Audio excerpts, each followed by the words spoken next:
Hello everyone, ज्योतिष क्रिएटिव्हिटीमध्ये आपल्या सर्वांचं खूप खूप स्वागत आहे. तर आज आपण ख्रिसमस स्पेशल प्लम केक पाहणार आहोत. तर हा प्लम केक आपण घरच्या घरी, तेही घरगुती साहित्यामध्ये कशा पद्धतीने तयार केला जाईल तर तो पाहणार आहोत. तर हा प्लम केक बनवण्यासाठी आपल्याला लागणार आहेत ड्रायनट्स. तर इथे मी क्रॅनबेरी, ब्लूबेरी, काजू, बदाम, काळे, पिवळे मनुके आणि त्रुटी फ्रुटी असे घेतलेले आहेत ड्रायनट्स. तुम्ही तुमच्या आवडीनुसार घेऊ शकता किंवा कमी जास्त घेतले तरी चालेल. आता यासाठी आपल्याला लागणार आहेत ऑरेंज. तर इथे मी फ्रेश ऑरेंजचा ज्यूस काढून घेतलेला आहे. साधारण 1 कप आपल्याला ज्यूस हवा आहे. आता हा मी एका भांड्यामध्ये काढून घेतला आणि यामध्ये आपले जे ड्रायनट्स आहेत ते आपल्याला घालून घ्यायचे आहेत. हे साधारण 2 ते 3 तास तरी भिजले गेले पाहिजे. तुम्ही हे रात्रभर भिजवलेत तरी चालेल. मी रात्रभर ठेवले होते. तर पुढची तयारी करून घेऊया. तर आता इथे आपल्याला एक गॅसवर कढई गरम करून घ्यायची आहे. त्यामध्ये इथे मी अर्धा कप साखर घालून घेतलेली आहे. तर अशी सगळीकडे पसरवून घालायची. गॅसची फ्लेम मीडियम ठेवायची आणि अजिबात आपल्याला हे साखर घातल्याच्या नंतर तिला मिक्स करायची नाहीये. ती अशीच आपल्याला कॅरमल करून घ्यायची आहे. तर इथे पाहू शकता 1-2-3 मिनिटांनी कॅरमल तयार झालेला आहे. आता मी स्पॅच्युलाने हे हळूहळू मिक्स करून घेतेय. गॅसची फ्लेम मीडियमच ठेवायची. हाय जर केली तर साखर करपू शकते आणि आपल्या केकची टेस्ट बिघडू शकते. तर मीडियम गॅसवरच आपल्याला हे सतत मिक्स करून घ्यायचंय आणि पूर्ण साखर आपल्याला आता विरघळून घ्यायची आहे. कॅरमल झाल्याच्या नंतर अजिबात चमचा काढायचा नाही आपल्याला. ते सतत मिक्स करत राहायचे, नाहीतर कॅरमल आपलं हे कडवट होऊ शकतं. त्याचा कलर आणखी डार्क झाला तर केकची टेस्ट बिघडते.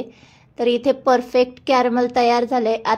आता यामध्ये आपण 1/4 कप पाणी घालून घ्यायचे. तर पाणी घालत असताना एकदम पाणी घालायचं नाहीये. थोडं थोडं पाणी यामध्ये घालून घेणार आहे. तर पाणी घालत असताना जरा जपून घालायचे, कारण वाफेचा चटका वगैरे बसू शकतो. तर इथे थोडंसं थिक झालंय. तुम्हाला वाटत असेल की बिघडले, पण परफेक्ट आहे. सतत मिक्स जसं जसं करत जाऊ तसं तसं ते मेल्ट होत जाईल. तर साखर जेवढी घेतली होती त्याच्या निम्म आपल्याला यामध्ये पाणी घ्यायचे. तर हे परफेक्ट आहे. यापेक्षा जास्त पाणी आपल्याला घालायचं नाहीये. तर टोटल 1/4 कप पाणी मी पूर्णपणे घालून घेतलंय आणि ही साखर देखील आपली पूर्णपणे मेल्ट झालेली आहे आणि परफेक्ट इथे आपलं कॅरमल तयार झालंय. आता काय करणार आहे, गॅस मी बंद करून घेणार आहे आणि हे एका वाटीमध्ये काढून घेते. तर वाटी ही मी पाण्यामध्ये ठेवलेली आहे, म्हणजे जेणेकरून लवकर हे थंड होईल. तर परफेक्ट इथे असं स्टिकी, म्हणजे ज्या पद्धतीने मध असतं त्या पद्धतीने आपलं कॅरमल तयार झालंय.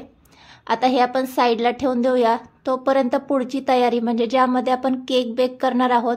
मी इथे पातेल्यामध्ये बेक करणार आहे, त्यामुळे पातेलं घेतलंय. त्यामध्ये रिंग ठेवलेली आहे आणि झाकण लावून हे आपल्याला पातेलं गरम करून घ्यायचं आहे, म्हणजे प्रीहीट करून घ्यायचं आहे. तर पातेलं प्रीहीट होतंय तोपर्यंत आपण पुढची तयारी करून घेऊ. एक मिक्सर जार घेतलाय. त्यामध्ये मी दालचिनीचा तुकडा घालून घेतलेला आहे. 4-5 काळी मिरी आणि 4-5 लवंगा घेतलेल्या आहेत. तर हा मसाला असतो या केकमध्ये. तर हा वाटता येण्यासाठी यामध्ये आपण साखर घालून घेणार आहोत आणि जमेल तितकी आपल्याला याची पावडर करून घ्यायची आहे. तर इथे मी या पद्धतीने पावडर करून घेतेय. तुमच्याजवळ जर याचे पावडर असेल तर बेस्टच आहे. तर इथे बऱ्यापैकी आपलं वाटून झालेलं आहे. तर आता हे आपण साईडला ठेवून देऊया आणि पुढची तयारी, म्हणजे एका भांड्यामध्ये मी 1 कप गव्हाचं पीठ घेतलेलं आहे. हे रेडीमेड गव्हाचं पीठ आहे. तुम्ही जर रेग्युलर घरातलं पीठ वापरत असाल तर त्यामध्ये साधारण 2 ते 3 चमचे बारीक रवा वापरायचा, म्हणजे केक छान होतो. आता हे मी रेडीमेड वापरलेलं आहे, त्यामुळे मी रवा वापरलेला नाही आहे. आता यामध्ये आपण जी पावडर केली होती मसाल्यांची ती घालून घेणार आहोत. तर पावडर घालत असताना चाळून घालायची, म्हणजे जे काही मसाले वाटले गेले नसतील ते बाजूला निघतील. तुम्ही इथे घरातलं गव्हाचं पीठ वापरणार असाल तर ते देखील चाळूनच घ्यायचंय आपल्याला, म्हणजे जरा हलकं होतं. आता यामध्ये मी मिल्क पावडर घालून घेतेय. तर साधारण 2 ते 3 चमचे मी मिल्क पावडर घालून घेणार आहे. हे ऑप्शनल आहे. तुमच्याजवळ जर असतील तर घालून घ्यायचे, नसतील तर नाही घातले तरी चालेल, पण छान टेस्ट येते त्यामुळे मी घालून घेतलेले आहेत.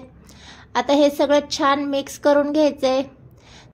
आणि हे केकचं प्रीमिक्स आपलं तयार झालेलं आहे. तर हे देखील आता आपण साईडला ठेवून देऊया. तोपर्यंत पुढची तयारी म्हणजे इथे मी ज्या भांड्यामध्ये केक बेक करणार आहे त्या भांड्याला ऑइल आणि बटर पेपरने ग्रीस करून घेतलेला आहे. तुम्ही इथे कोणताही डबा सेट करून घेऊ शकता. त्यामध्ये तेलाने ग्रीस करून घ्यायचं आहे आणि थोडंसं पिठाने बुरबुरून घ्यायचं आहे.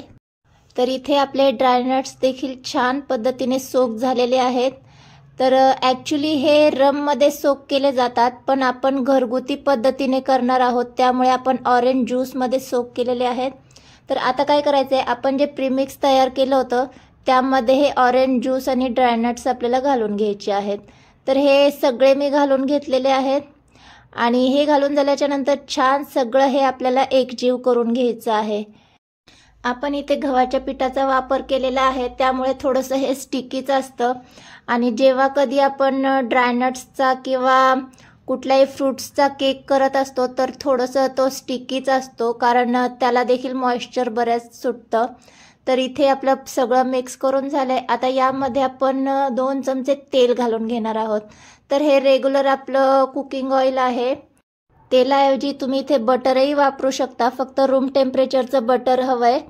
तर आता इथे मी 1 चमचा व्हॅनिला इसेन्स घालून घेतलं आहे आणि आपण जे कॅरमल तयार केलं होतं ते घालून घ्यायचं आहे. तर हे सगळं कॅरमल घालून घेतले, छान मिक्स करून घ्यायचे.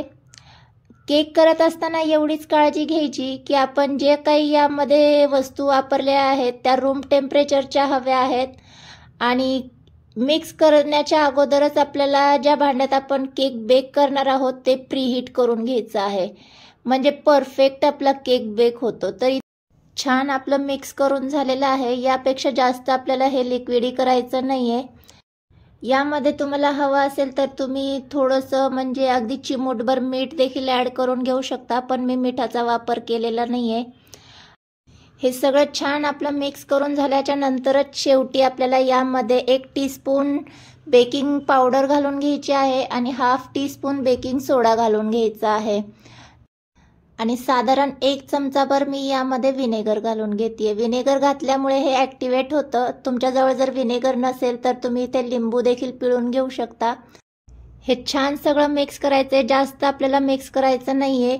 तर लगेच मिक्स करून झाल्याच्या नंतर आपल्याला हे केक टिनमध्ये घालून घ्यायचं आहे, कारण याची प्रोसेस लगेच सुरू होते. थोडासा जरी उशीर झाला तर आपला केक मध्ये बसून जातो, त्यामुळे इथे आपल्याला लगेच घालून घ्यायचे, जास्त मिक्स करायचं नाही आहे.